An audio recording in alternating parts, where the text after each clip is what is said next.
നമുക്ക് ഈ പ്രകൃതിയോട് നമ്മുടെ ചുറ്റുപാടിനോടൊക്കെ അറ്റാച്ച്ഡ് ആവണമെങ്കിൽ നമ്മൾ ചിലതൊന്നൊക്കെ വിട്ടു വരാനുണ്ട്, ഡിറ്റാച്ച്ഡ് ആവാനുണ്ട്. നമ്മൾ പൊതുവെ പറയും തണുപ്പ് ഫീൽ ചെയ്യുന്നു എന്നുള്ളത്. അതിനപ്പുറത്തേക്ക് ഓരോ കാറ്റും തരുന്ന ഫീല് ഡിഫറെൻ്റ് ആയിരിക്കും. പ്രത്യേകിച്ച് നമ്മുടെ ചെവിയുടെ ബാക്കിലൊക്കെ കാറ്റ് വരുന്നത് നമുക്ക് നന്നായിട്ട് ഫീൽ ചെയ്യാൻ പറ്റും.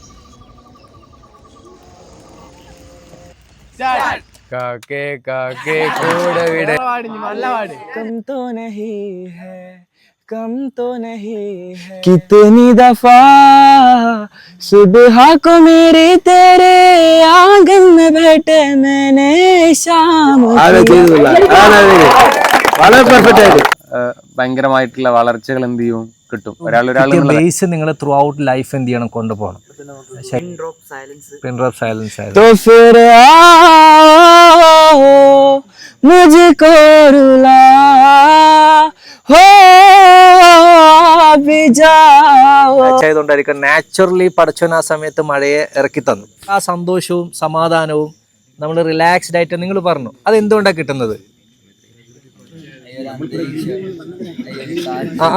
ഇവിടുന്ന് ആരോ പറഞ്ഞു അതൊരു വിഷ്വലൈസേഷൻ ആണ്, അതൊരു മൈൻഡ് സെറ്റ് ആണ്.